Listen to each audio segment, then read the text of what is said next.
तो फिल्म की शुरुआत किम नाम के एक आदमी से होती है। रोज जब वो बस से उतरता है तो नोटिस करता है कि एक लड़की अपने सामान के साथ बस स्टैंड पर बैठी हुई है।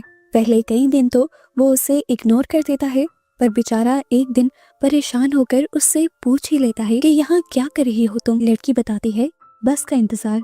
किम कहता है, जिस बस से मैं उतरा हूँ वो लास्ट बस थी, अब सुबह ही कोई बस आएगी। वो लड़की जिसका नाम ली है किम से सवाल करती है कि क्या तुम मुझे जानते हो। किम उसे नहीं जानता था, इसीलिए ना में सर हिलाकर ऑकवर्ड होकर वो यहाँ से चला जाता है। लेकिन जब अगले दिन वो यहाँ आता है तो अगले दिन भी उनके साथ वही सब होता है। किम बस से उतरती है, वो लड़की फिर बस स्टैंड पर बैठी होती है। बस चेंज ये था कि आज बारिश भी हो रही थी। किम को उस लड़की पर तरस आ जाता है और वो इस लड़की से कहता है कि यहाँ रुकना तुम्हारे लिए ठीक नहीं, मेरा घर पास में ही है, चाहो तो वहाँ रात गुजार सकती हो। लड़की मान जाती है और किम उसे लेकर अपने घर चला आता है। सीन कट होकर हमें एक नर्स को दिखाया जाता है जो रात में आईसीयू में ड्यूटी दे रही थी। इसी टाइम पर एक अजीब सा आदमी आईसीयू में आने की कोशिश करता है। नर्स ने जब उसे अंदर जाने से मना किया तो उसने बताया कि वो असल में मुर्दा घर जाना चाहता है, यानी उस जगह जाना चाहता है जहाँ पर हॉस्पिटल वाले मरने के बाद लाशों को फ्रीज करते हैं। नर्स उसकी बात का जवाब देती उससे पहले ही एक पेशेंट की तबीयत बिगड़ जाती है और सिचुएशन हैंडल कर जब वो वापस आती है तो देखती है कि वो आदमी वहाँ से जा चुका था।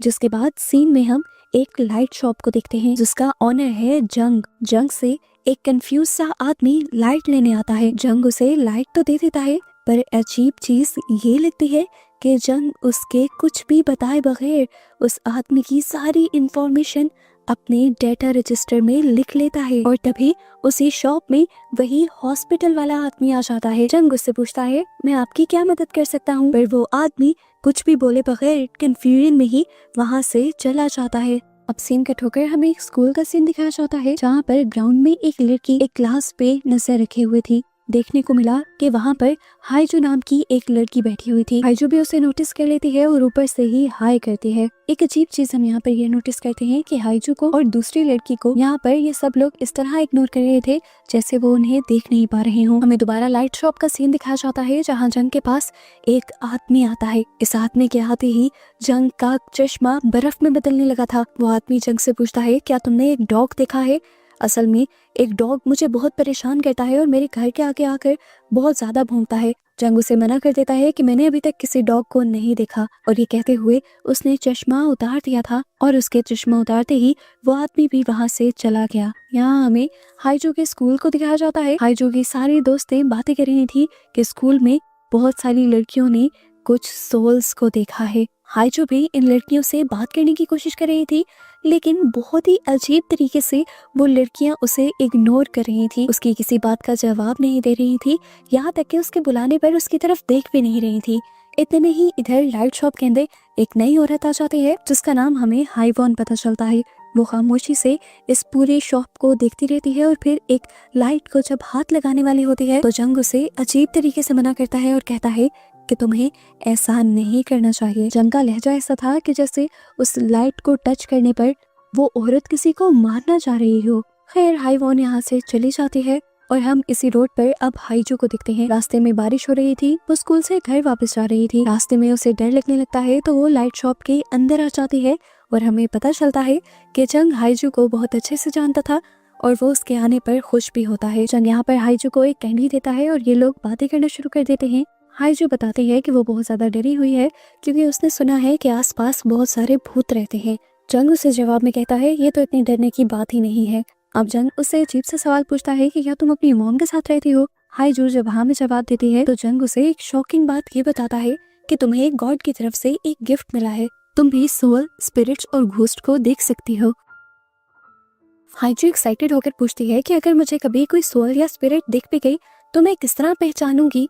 जंग कहता है कि तुम्हें गौर से देखना होगा उन लोगों को, उनके अंदर कुछ न कुछ एबनॉर्मल होगा। हाईजू सोच भी बढ़ जाती है और इधर हमें जंग का रिफ्लेक्शन नीचे मिरर में दिखाया जाता है। वो बिल्कुल बूढ़ा दिख रहा था, यानी जंग खुद भी एक भूत ही था। सीन कट होता है और हम दूसरी तरफ दोबारा देखते हैं किम को।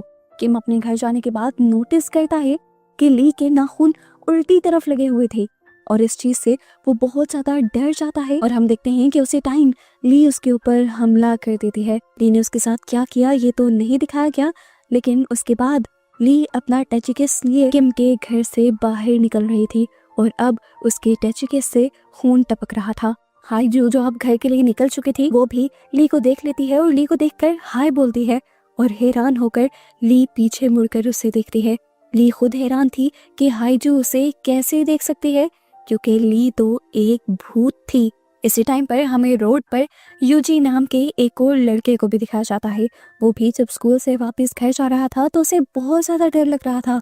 अपने डर को कम करने के लिए वो गाना गा रहा होता है और घर के अंदर सियोन नाम की लड़की उसके गाने से बहुत ही ज़्यादा तंग पड़ रही होती है।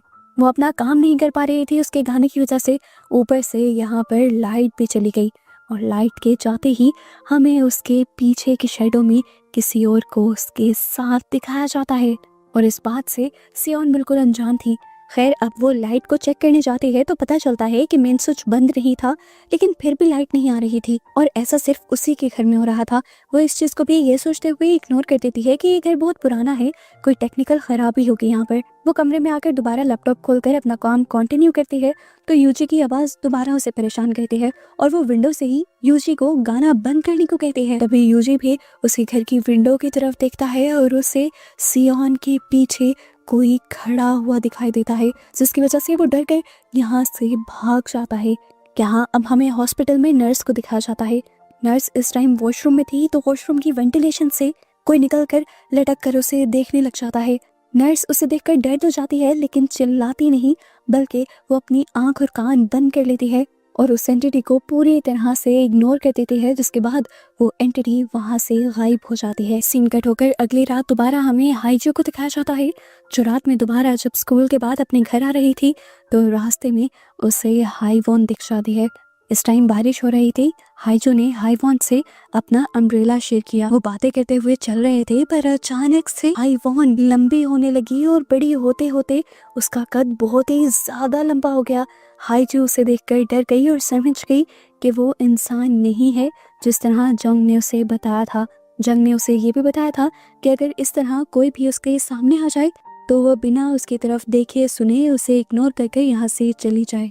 पहले पहले तो हाईजू यही बात मानकर सीधा सीधा चलने लग जाती है, लेकिन जैसे ही हाईजू पीछे मुड़कर देखती है तो पता चलता है कि हाईवॉन अभी भी उसके पीछे आ रही थी लंगड़ाती हुई।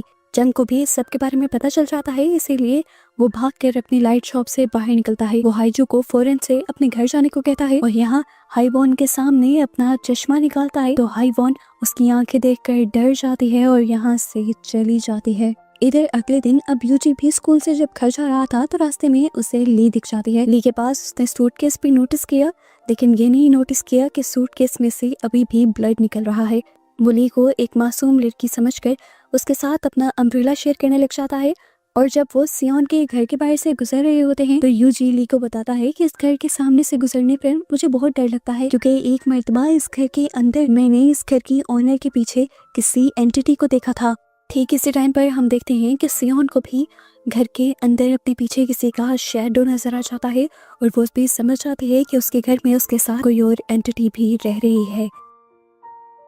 बाहर हम दोबारा यूजी और ली को देखते हैं। बातें करते करते यूजी ली के हाथ देख लेता है और नोटिस करता है कि ली के नाखून उल्टी साइड पर जुड़े हुए थे और ये देखकर वो समझ आता है कि ली भी इंसान नहीं थी और खौफ के मारे उसकी जान निकल जाती है। डर के मारे वो नीचे भी गिर जाता है और उसके पाँव भी टेढ़े हो जाते हैं। वो जोर जोर से कांपने लग जाता है और ली उससे पूछती है क्या तुम ठीक हो? यूजी उसकी किसी बात का जवाब नहीं देता और लंगड़ाते हुए यहाँ से चला जाता है, जिसके बाद ली उस लाइट शॉप के अंदर आ जाती है। जंग ली से पूछता है कि तुम्हें क्या चाहिए, मैं तुम्हारी क्या मदद कर सकता हूँ। ली इस टाइम एक बल्ब को गौर से देखती है और जंग से कहती है मैं जानती हूँ कि मुझे क्या चाहिए। इसी दौरान वो वापस आने के लिए मुड़ जाती है और यहाँ पर डिटेक्टिव आ जाते हैं। डिटेक्टिव किसी आदमी को ढूंढते हुए यहाँ आए थे और वो जंग से उस आदमी के बारे में पूछ रहे थे। इस दौरान वो नोटिस करते हैं कि ली जहाँ से गुजर रही थी वहाँ पर खून गिरा हुआ है। उनका ध्यान ली के सूटकेस पर तो नहीं जाता, लेकिन वो रुककर ली से पूछ लेते हैं क्या तुम्हें कोई चोट लगी है। ली नाम ही सर हिला देती है और यहाँ से बाहर जाने लगती है। ली की हालत भी काफी खराब थी, बाहर बारिश भी हो रही थी, इसीलिए डिटेक्टिव बारिश से बचने के लिए उसे अपना रेनकोट दे देते हैं। अब सीन कट होकर हमें दोबारा हॉस्पिटल का सीन दिखाया जाता है। हॉस्पिटल के मुर्दा घर में एक नर्स एक डेड बॉडी से डर जाती है और डॉक्टर को बताती है कि डेड बॉडी बोल रही थी। डॉक्टर बिल्कुल भी हैरान नहीं होता, नॉर्मल तरीके से उठता है और नर्स से कहता है कि चलो इससे माफी मांगो। दोनों मिलकर उस डेड बॉडी से माफी मांगते हैं। इसके बाद नर्स यहाँ से चली जाती है और डॉक्टर अकेले ही इस डेड बॉडी को तैयार करने लगते हैं और हमें दिखाया जाता है कि डॉक्टर उस डेड बॉडी से बात कर रहे थे। डेड बॉडी कंफ्यूज थी कि उसके साथ क्या हो रहा है, तो डॉक्टर उसे बताती हैं कि तुम मर चुकी हो। इसी हॉस्पिटल में अभी तक वो नर्स घर नहीं गई थी। वो जब लिफ्ट में होती है, अचानक से उसे एक बस ड्राइवर दिखाई देता है। वो बस ड्राइवर उसे देखकर रोने लग जाता है और उसके रोते ही उसकी आंखों के बजाय उसकी पूरी बॉडी में से पानी निकलने लगता है और ये पानी लिफ्ट में भर जाता है। वो नर्स ये देखकर बहुत ज्यादा डर जाती है और ये लोग पानी में जैसे ही डूबने वाला होते हैं, तभी अचानक लिफ्ट का दरवाजा खुल जाता है और नर्स देखती है कि यहाँ पर ना तो वो पानी था और ना वो आदमी। सीन कट होकर दोबारा हमें लाइट शॉप का सीन दिखाया जाता है, जहाँ पर दोबारा एक क्रिमिनल को ढूंढते हुए डिटेक्टिव आ गए थे। जंग अब डिटेक्टिव से उस आदमी के बारे में पूछने लग जाता है जिसे वो ढूंढ रहे हैं। जिस टाइम डिटेक्टिव उस आदमी के बारे में बता रहे थे, हम नोटिस करते हैं कि डिटेक्टिव की आंखें बार बार बदलती जा रही थी। अगली सुबह हमें हॉस्पिटल का सीन दिखाया जाता है। नर्स दोबारा अपनी ड्यूटी पर आ जाते हैं और जब वो एक पेशेंट को लिफ्ट के जरिए एक दूसरे रूम में शिफ्ट कर रही होती है, तब वो पेशेंट बताता है कि मुझे हॉस्पिटल में बहुत से ऐसे लोग नजर आते हैं जो बाकी किसी को नजर नहीं आते। नर्स उसे कुछ नहीं बोलती और कहती है कि मैं भी उन लोगों को देख सकती हूँ। ऐसा तब होता है जब हम मौत के मुंह में जाकर दोबारा से जिंदा होते हैं। वो बताती है कि मेरा भी एक ऐसा एक्सीडेंट हुआ था जिसके बाद मैं मौत के मुंह से वापस निकल कर आई थी और तब से मैं भी उन लोगों को देख सकती हूँ और अगर अब आप ऐसे किसी को देखें तो उसे इग्नोर कर दीजिएगा। इसके बाद नर्स उसे आईसीयू के एक रूम में ले आती है और यहाँ आईसीयू के रूम में हम बहुत सारे पेशेंट्स को देखते हैं जो कि कोमा में थे। हैरानी की बात थी कि ये सारे पेशेंट्स वही कैरेक्टर थे जिन्हें हम काफी देर से इस सीजन में देखते आ रहे हैं। यानी यहाँ पर एक बहुत बड़ा ट्विस्ट ये है कि हम जिन लोगों को देख रहे हैं वो जिंदा नहीं है, असल में उन कैरेक्टर्स की सोल हमें दुनिया में भटकती हुई दिखाई जा रही थी, क्योंकि ना तो वो मरे थे और ना ही जिंदा थे, वो कोमा में थे, इसीलिए उनकी सोल्स दुनिया में भटक रही थी। अब फाइनली हमें हाईजू को दिखाया जाता है। हाईजू हर मर्तबा लाइट शॉप से अपनी मॉम के लिए एक बल्ब लाया करती थी, लेकिन अजीब बात ये थी कि जब भी वो घर पर आकर वो बल्ब लगाती थी, वो बल्ब फौरन से खराब हो जाता था। इस तरह उनकी डस्टबिन के अंदर बहुत सारे बल्ब जमा हो गए थे।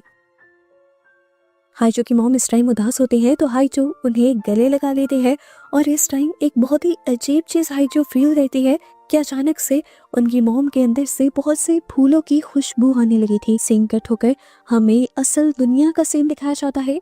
हम उस डॉक्टर को देखते हैं जो एक डेड बॉडी को बता रहा था कि तुम मर गई हो। वो डॉक्टर किसी और से नहीं बल्कि हाईजू की मॉम से बात कर रहा था और इस टाइम वो हाईजू की मॉम की ही डेड बॉडी को तैयार कर रहा था। उसकी डेड बॉडी के इर्द गिर्द फूल लगा रहा था, जिसकी वजह से अब हाईजू की मॉम के अंदर से खुशबू आ रही थी।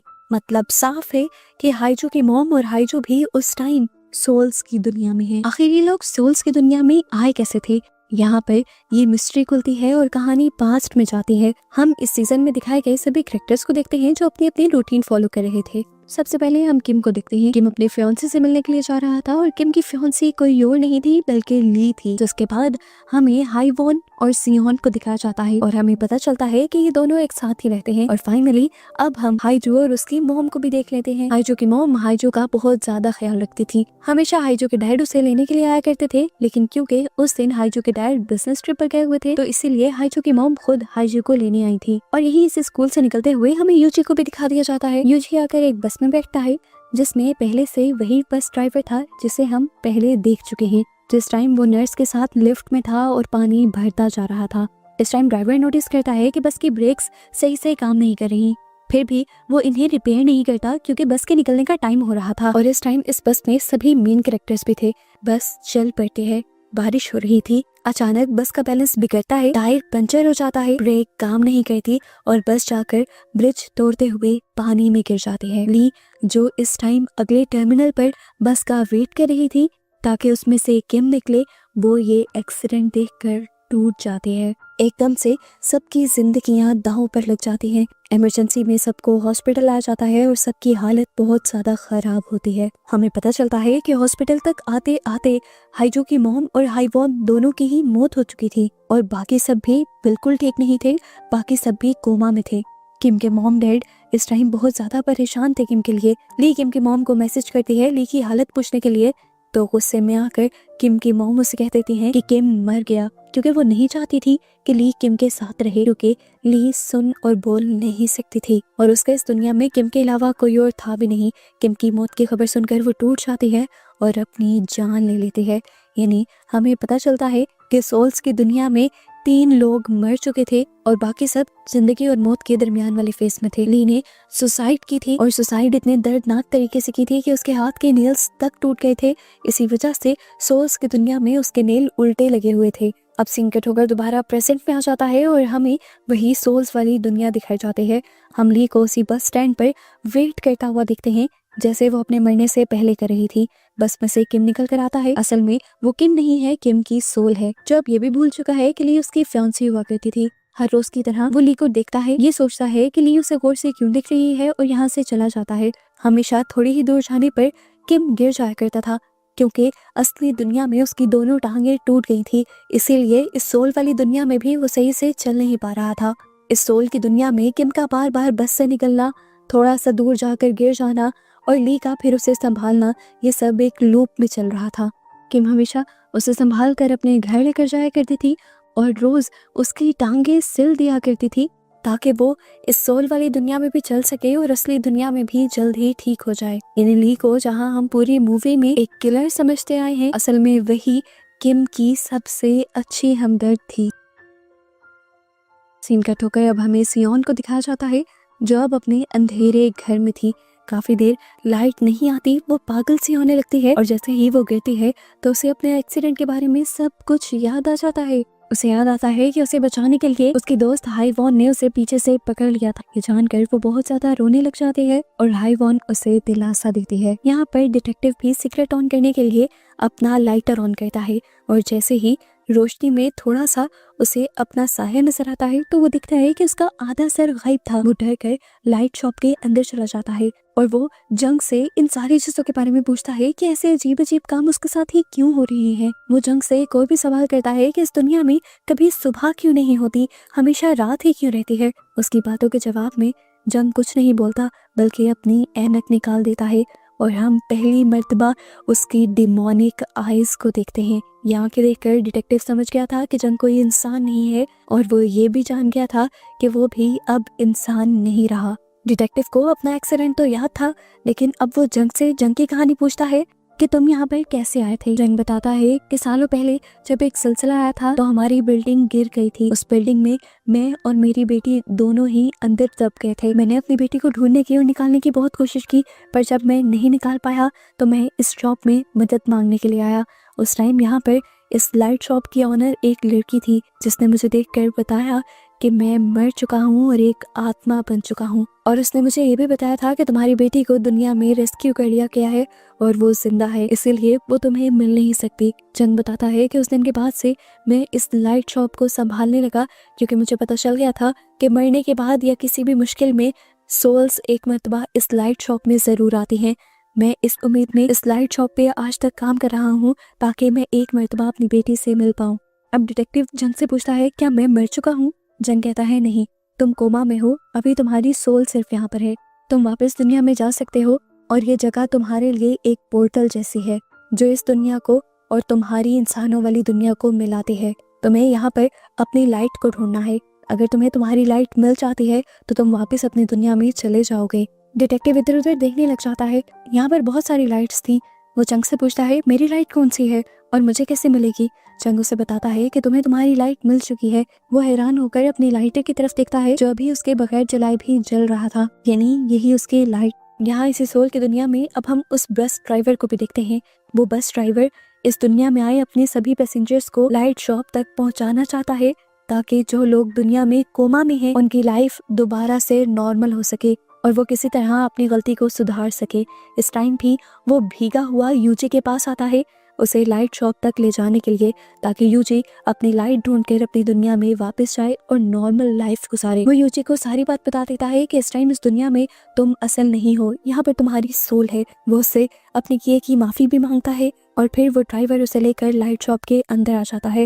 लाइट शॉप के अंदर आते ही पहली ही नजर में यूजी को अपनी लाइट मिल जाती है। उसे अपनी लाइट का इस तरह पता चला था कि बाकी सारी लाइट्स उसे मध्यम नजर आ रही थी और उसकी वाली लाइट उसे ब्राइट नजर आ रही थी, यानी तेज नजर आ रही थी। जैसे ही यूजी उस लाइट को हाथ लगाता है, वो लाइट और भी ज्यादा चमकने लग जाती है और जंग उसके पास आकर कहता है, उम्मीद है कि हम दोबारा यहाँ नहीं मिलेंगे। नहीं, वो यूजी को उसकी दुनिया में भेज रहा था और अपनी तरफ से उसे बाय कह रहा था।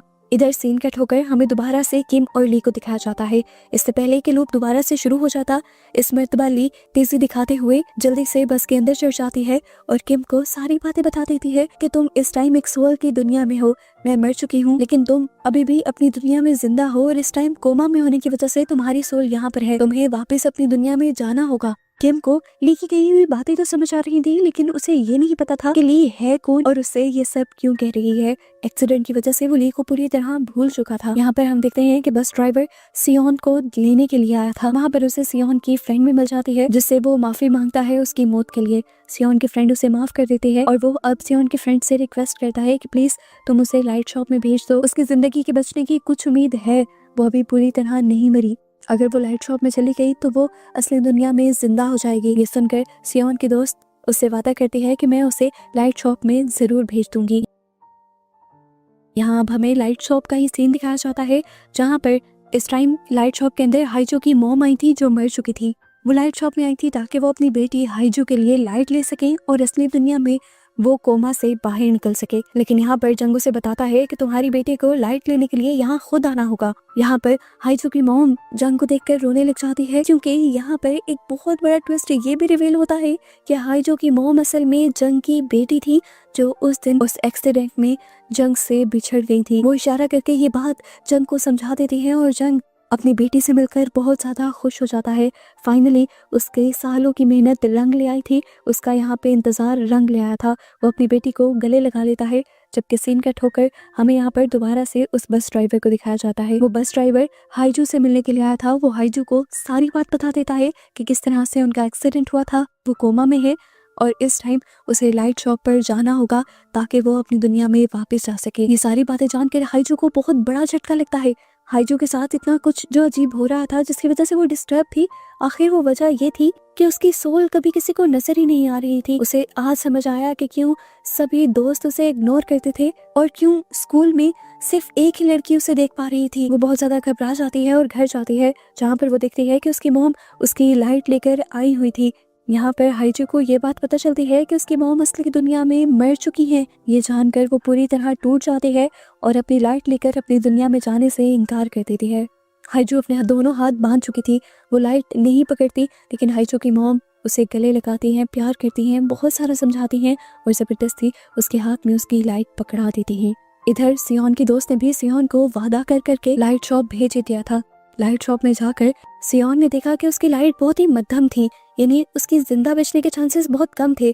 अगर वो जिंदा बच भी जाती तो ज्यादा बीमार रहती और वहाँ पर दुखी भी रहती, क्योंकि उसकी दोस्त यहाँ इस दुनिया में थी। इसीलिए वो वापस अपनी दुनिया में जाने से मना कर देती है और अपने घर वापस आ जाती है और अपनी दोस्त को बताती है कि आज के बाद वो कभी यहाँ से नहीं जाएगी। इधर हमें दिखाया जाता है कि ली भी जबरदस्ती किम को खींचते हुए लाइट शॉप तक ले आई थी। किम अभी भी ली को पहचान नहीं पाता, लेकिन ली की बात मानते हुए लाइट शॉप के अंदर जाता है तो उसे भी अपनी लाइट मिल जाती है। उसके अपनी लाइट को टच करते ही यहाँ पर तेज रोशनी होती है और फाइनली किम अपनी दुनिया में चला जाता है और पीछे से ली बिलक बिलक कर रोने बैठ जाती है, क्योंकि वो जानती थी कि आज के बाद वो कभी किम को नहीं देख पाएगी। सीन कट होकर हमें असली दुनिया का सीन दिखाया जाता है, जहाँ पर फाइनली यूजी को ना सिर्फ होश आया था बल्कि वो पहले की तरह नॉर्मल भी हो गया था और यहाँ पर उससे मिलने के लिए वही नर्स आती है जिसे हमने मूवी के स्टार्ट में देखा हुआ है।